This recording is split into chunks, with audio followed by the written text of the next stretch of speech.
नमस्कार, मैं हूं अजय कुमार और आज हम मौजूद हैं गंगा किनारे काशी में।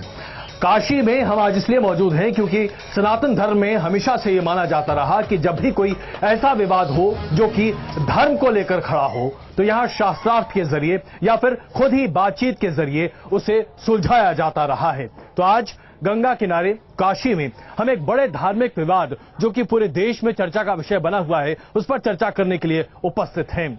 शंकराचार्य स्वामी स्वरूपानंद सरस्वती ने जिस तरीके से साईं बाबा पर एक के बाद एक प्रहार किए हैं उससे पूरे देश भर में चर्चा इस बात को लेकर चल रही है कि क्या वाकई में साईं बाबा में श्रद्धा रखने वाले या उनकी भक्ति करने वाले लोगों पर आज सवाल खड़ा होता दिखाई दे रहा है, क्योंकि साईं बाबा के भक्त मानते हैं कि वो दरअसल साईं बाबा को भगवान मान सकते हैं, उनकी पूजा और आराधना उसी तरीके से करते हैं।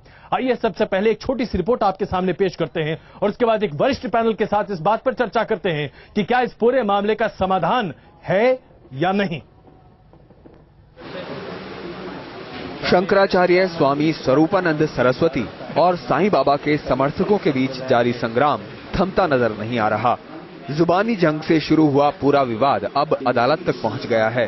साईं भक्तों ने इंदौर की एक अदालत में शंकराचार्य स्वामी स्वरूपानंद सरस्वती के खिलाफ याचिका दायर की थी, जिसके बाद अब इंदौर की अदालत ने शंकराचार्य को न केवल समन भेजा है बल्कि उन्हें 8 अगस्त को कोर्ट में पेश होने का निर्देश भी दिया है। इस बयान जो इन शंकराचार्य ने दिए थे वो सब बयान न्यायालय के सामने खुले न्यायालय के अंदर न्यायाधीश ने पूरे बयान देके उसका अवलोकन किया।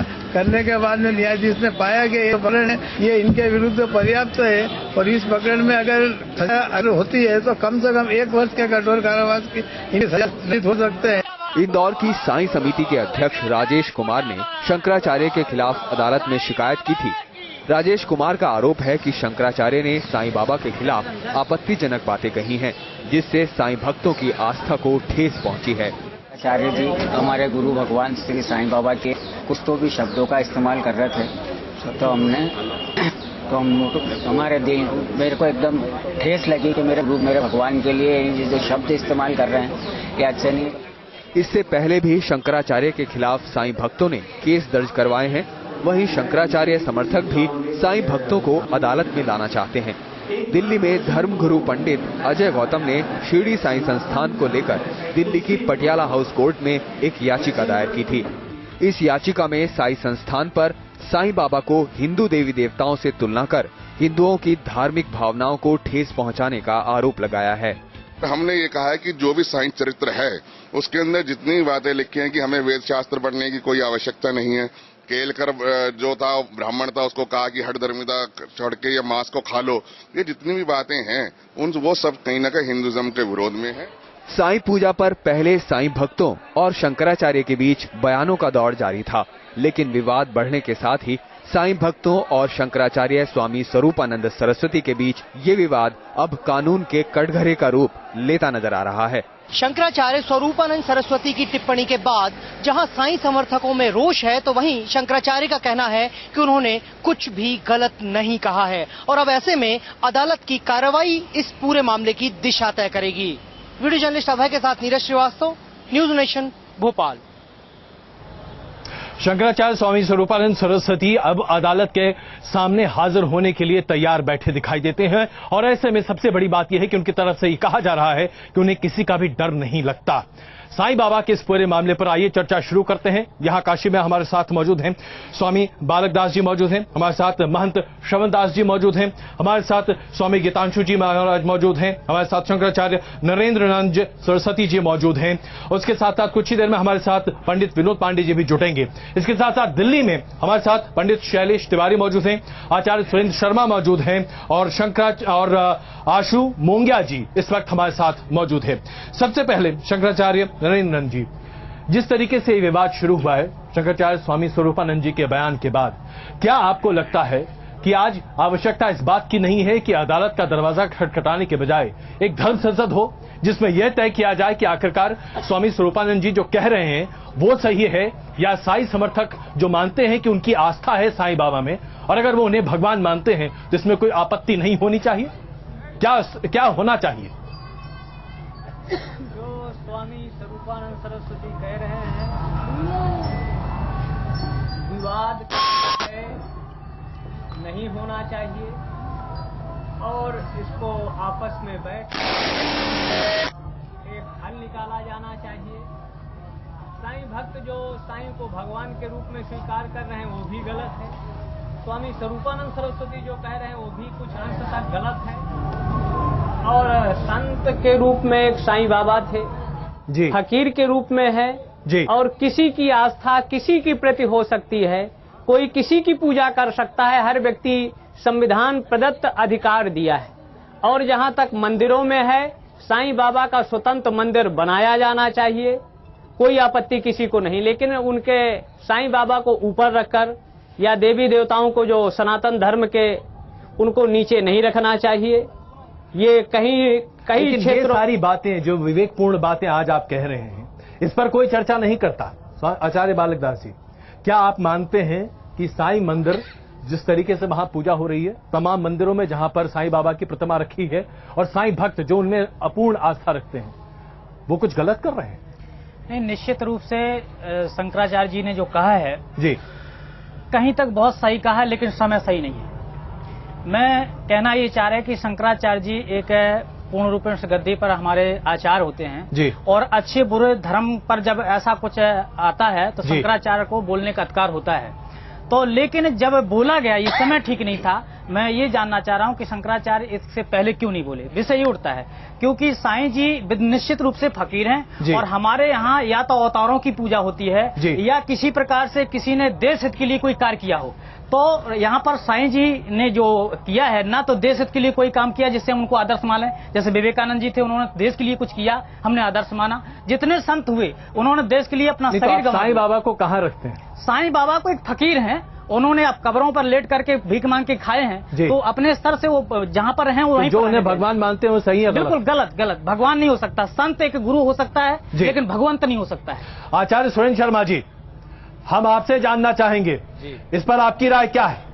नहीं, बिल्कुल सत्य वचन इन्होंने जो कहा है बिल्कुल सत्य है। वो एक फकीर थे, जैसे कबीरदास हमारे यहाँ हुए हैं, जैसे संत कबीर हुए हैं, तो उसी प्रकार से मान्यता ये है कि वो स्वयं भी जो है कब्र पर जो है जो भिक्षा में जो मिला वो अर्पित कर दिया और वो एक मैसेंजर हैं। उन्होंने एक पैगाम दिया, वो ये मैसेज बड़ा सुंदर है साईं बाबा का कि सबका मालिक एक और श्रद्धा और सब्र।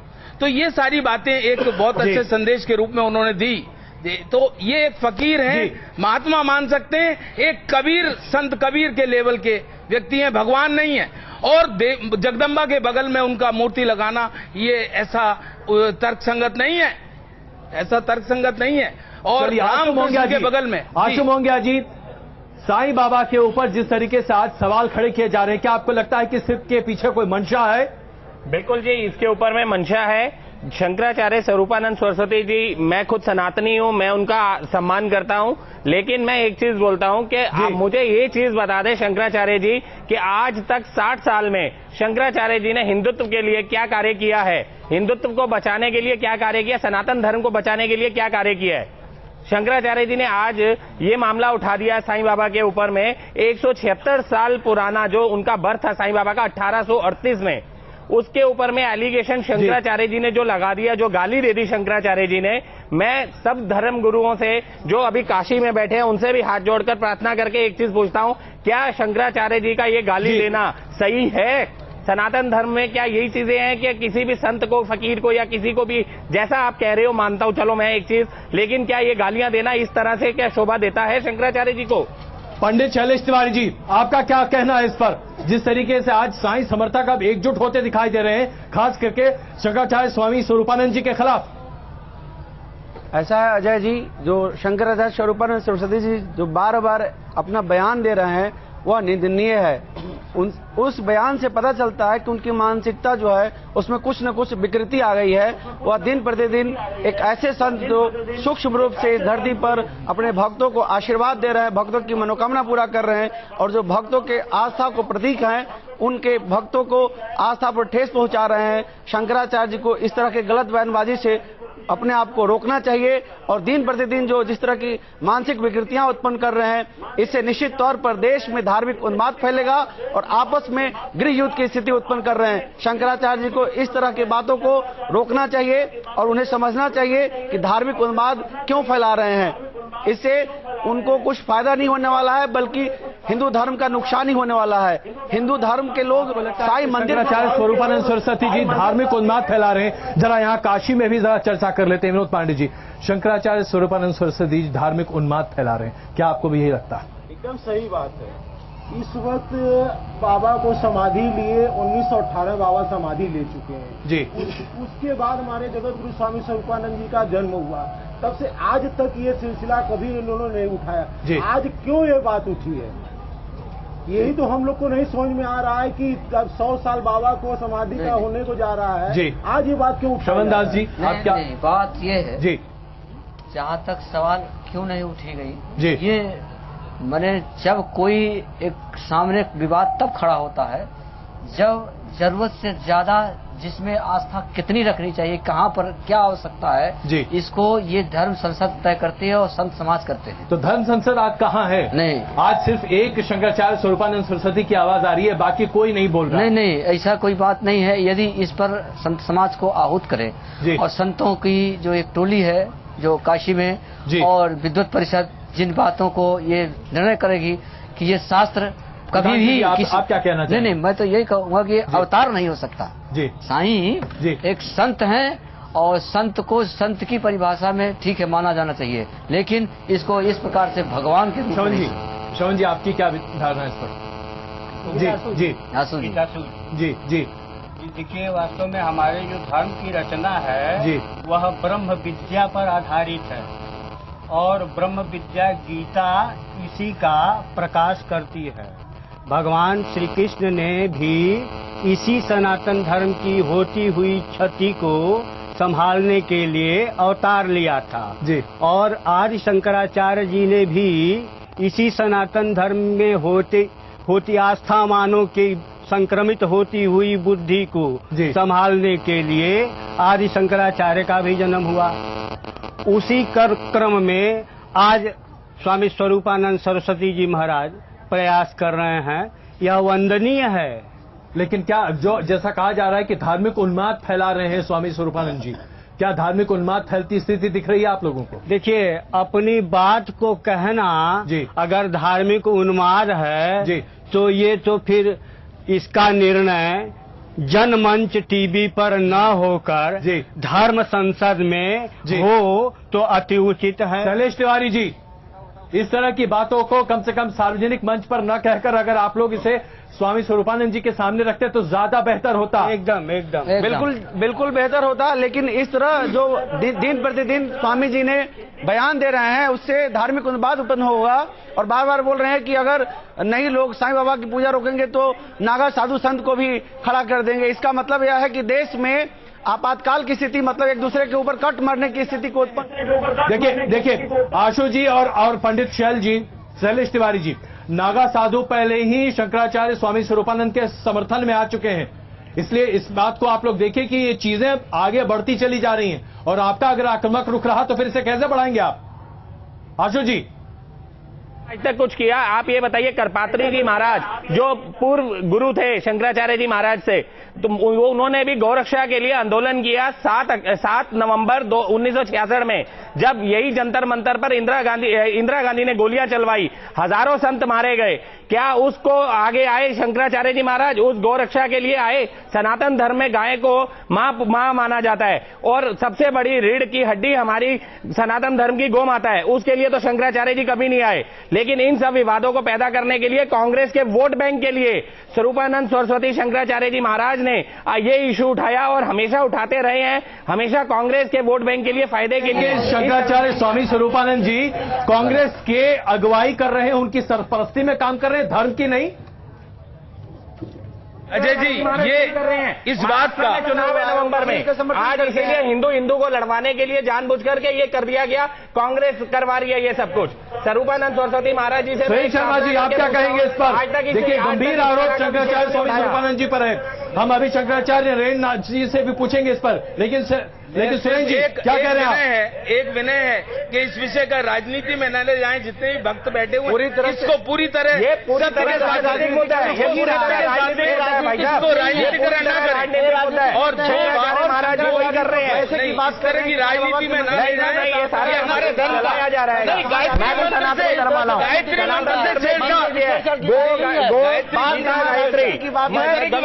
लेकिन आप ये बताइए किसके लिए किया? काशी में वापस लेकर आते हैं इस बहस को, जरा यहाँ काशी में वापस लेकर आते हैं। शंकराचार्य नरेंद्र जी, जिस तरीके से अब इसमें राजनीति की बात कही जा रही, कहा जा रहा है कि शंकराचार्य स्वामी स्वरूपानंद जी ने राजनीतिक मकसद से या यूं कहें कि धर्म को बांटने के मकसद से कहा, आप भी तरीके से शंकराचार्य व्यवहार कर सकते हैं?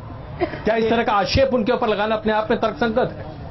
कहीं ना कहीं आरोप जायज है और सच है जी।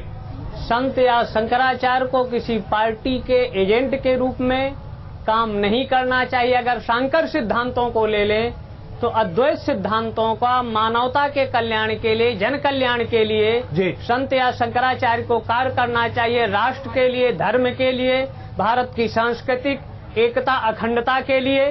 तो इस पर तो कार्य करने से भागते हैं और विवादों में ही उनका प्राय जन्म रहा।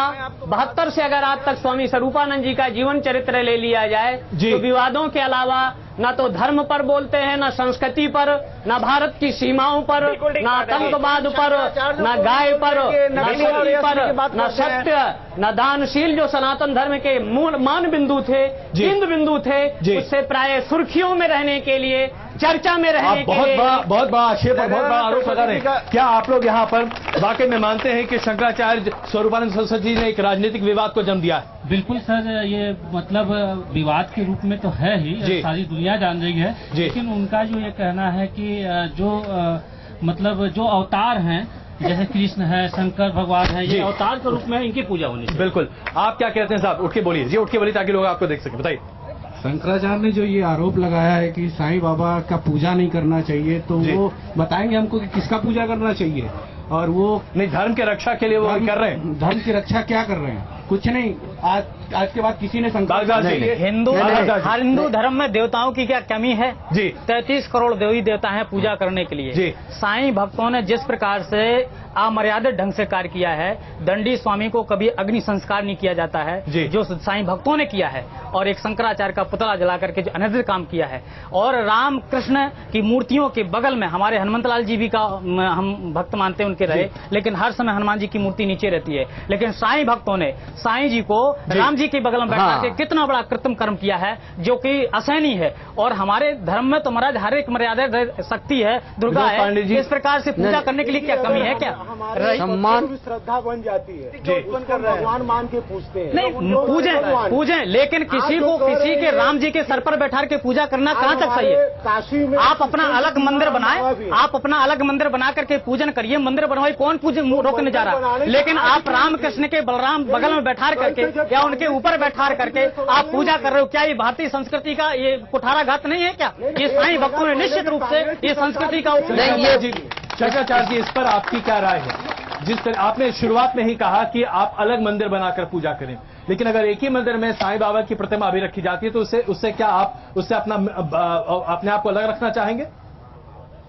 मंदिर कोई अपना मंदिर स्वतंत्र बनाकर जी मर्यादित किसकी पूजा करना है, किसकी पूजा नहीं करना, इसमें सबका शास्त्र का विधान है जी। कितने अंश की प्रतिमा होगी, कितनी मोटी होगी, कितनी पतली होगा, कितना उसका विग्रह होगा, सबका ये और उसकी प्रतिष्ठा आदि का विधान दिया है शास्त्र पर, धर्म शास्त्रों उस विधि के अनुसार अगर कौन पूजा होगा किसकी नहीं होगी तो शास्त्र का विधान अलग है।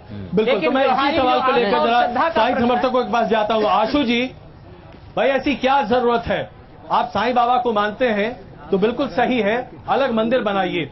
एक ही मंदिर जहां पर बाकी हिंदू देवी देवता हैं वहीं पर साईं बाबा की प्रतिमा लगाकर एक ऊंचे स्थान पर रखना, इसी पर आपत्ति है क्या? इस पर आप लोग को कोई दिक्कत है? अलग मंदिर बना लीजिए। अजय जी, साईं मंदिर तो अलग है, चलिए, लेकिन मुझे आप एक बात बताइए कि सनातन धर्म में जैसे अभी सुमेरु पीठाधीश्वर महाराज जी बोल रहे थे मैं महाराज जी से एक चीज पूछता हूँ कि जो अभी शंकराचार्य जी ने 2-4 दिन पहले एक एलिगेशन लगाया था कि जी 2-2 लाख रुपया देके मूर्तियां लगवाते हैं लोग।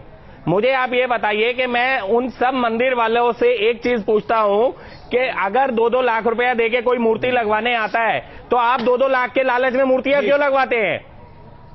मुझे आप ये चीज का जवाब दे दीजिए। इस बात की तस्दीक हम यही कर ले रहे हैं कि उससे पहले सुरेंद्र शर्मा जी, ये 2-2 लाख की बात जो निकल कर आई कि 2 लाख रुपए दीजिए और साईं की प्रतिमा लगवा लीजिए, महाराज जी ने एलिगेशन लगाया था।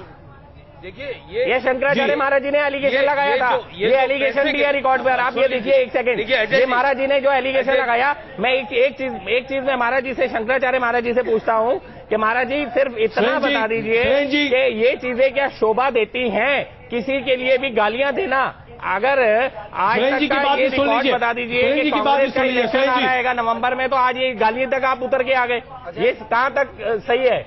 अजय जी, आप शुरू से लेकर चलिए देखिए राजनीति एक बहुत ही अलग क्षेत्र है।